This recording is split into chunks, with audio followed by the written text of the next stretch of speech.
Maxime Delan. Déjà un premier événement violent. Journaliste à l'agence QMI. Ça porte tout à fait la signature du crime organisé. Les faits divers avec Maxime Delan.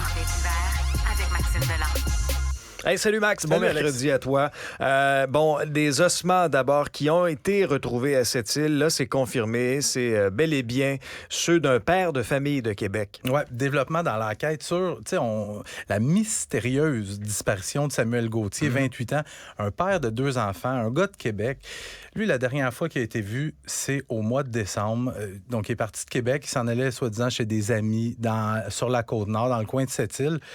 Puis, dès le départ, quand ça faisait quelques jours que les proches n'avaient pas de nouvelles de Samuel Gauthier, les proches, sa conjointe, sa mère, ont tout de suite pensé qu'il avait été victime d'un règlement de compte. Puis, ça s'est avéré. Écoute, le 11 juin dernier, il y a un travailleur qui s'arrête sur le chemin du lac d'Aigle, sur le chemin du lac d'Aigle à Sept-Îles, juste aller faire un petit pipi sur le bord de la route, puis il sort de son véhicule, puis il trouve... Ça sent comme le cadavre. Puis sache qu'une odeur de cadavre en état de putréfaction, c'est une odeur vraiment, vraiment, vraiment particulière. Oui, non, ça doit pas être très agréable. Et effectivement, il y avait un corps en bordure du chemin dans un petit secteur boisé. Donc, les policiers qui sont appelés sur place, on récupère les restes humains qui sont ensuite analysés, tout ça. Et hier, la Sûreté du Québec a confirmé que les restes humains étaient bel et bien ceux de Samuel Gauthier.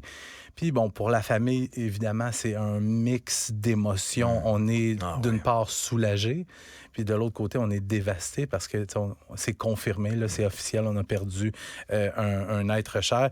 Puis, comme je te disais, la famille se doutait bien quand il y a des ossements qui ont été retrouvés sur la Côte-Nord. Ils se doutaient bien que c'était lui, mais bon, c'est confirmé.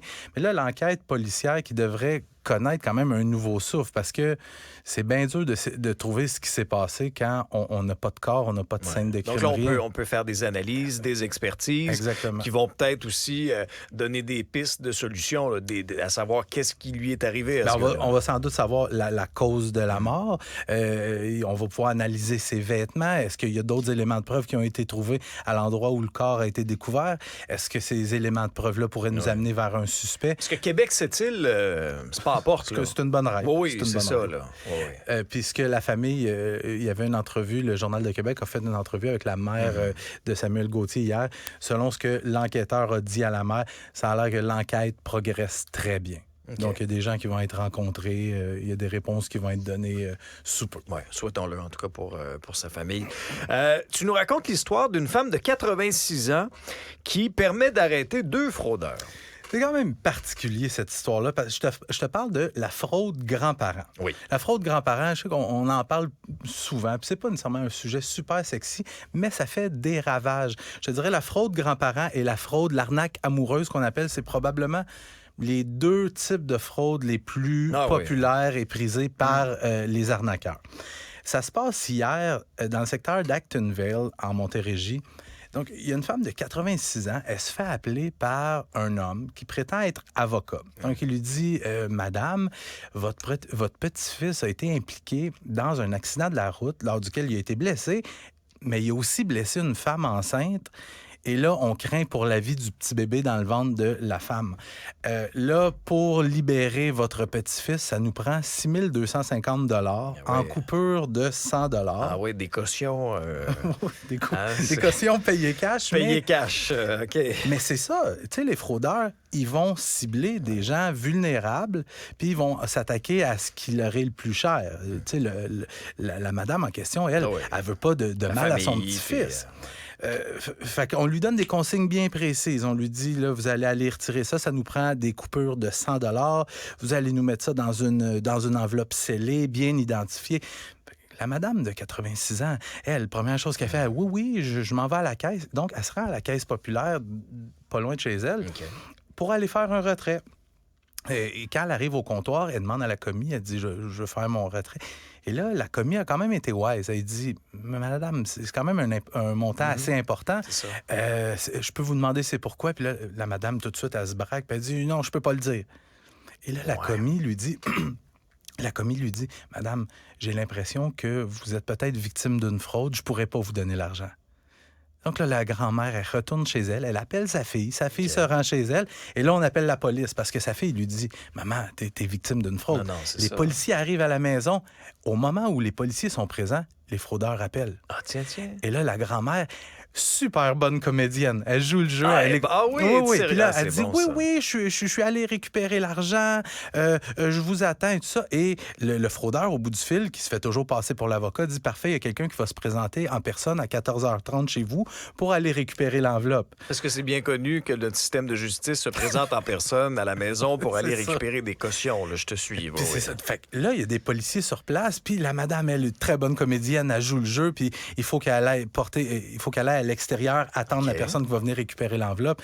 Et il y a une jeune femme de 19 ans qui se présente à 14h30 tapante pour venir récupérer l'enveloppe. Et la jeune femme de 19 ans est accueillie par les policiers qui lui passent les menottes. Ben bon pour elle. Puis à proximité, il y a d'autres policiers qui font de la surveillance dans le secteur. Il y en a-tu qui s'enfuient par hasard? Non, ils spotent une voiture, le chauffeur. Le chauffeur qui est stationné. Procède à l'arrestation du chauffeur, un homme de 23 ans. Fait que dans ce dossier-là, juste des bonnes nouvelles. On a 2 fraudeurs qui sont retirés de la circulation. Une madame qui va pouvoir conserver ses 6 250 $ et un petit-fils qui n'a jamais eu d'accident. Ben non, qui va très bien. Mais tant mieux. 2 crottés de moins en liberté. Puis honnêtement, il ne faut vraiment pas avoir de scrupules. Il ne faut pas avoir de conscience pour s'en prendre aux personnes âgées. Je n'ai aucune pitié pour ces fraudeurs-là. Ouais. C'est tout ce que vous méritez. Histoire troublante. Un adolescent arrêté en possession d'une arme chargée en plein centre-ville de Montréal. Écoute, ça se passe hier, en plein après-midi, 15h, à l'angle des rues Clark et Saint-Antoine. C'est dans le Vieux-Montréal. On est juste à côté du palais de justice de Montréal. Ça tombe bien. C'est là que ça va.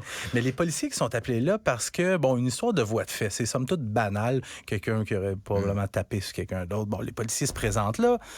Et quand il arrive sur place, il y a un suspect qui détale, qui prend la fuite en courant. Donc, s'enclenche une poursuite à pied.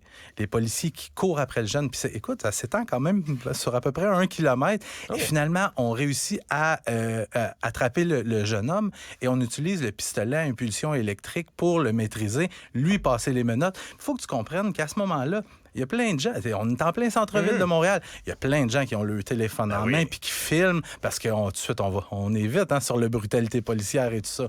Et finalement, en fouillant le jeune, un jeune de 15 ans, on trouve une arme à feu chargée à bloc sur lui. 15 ans.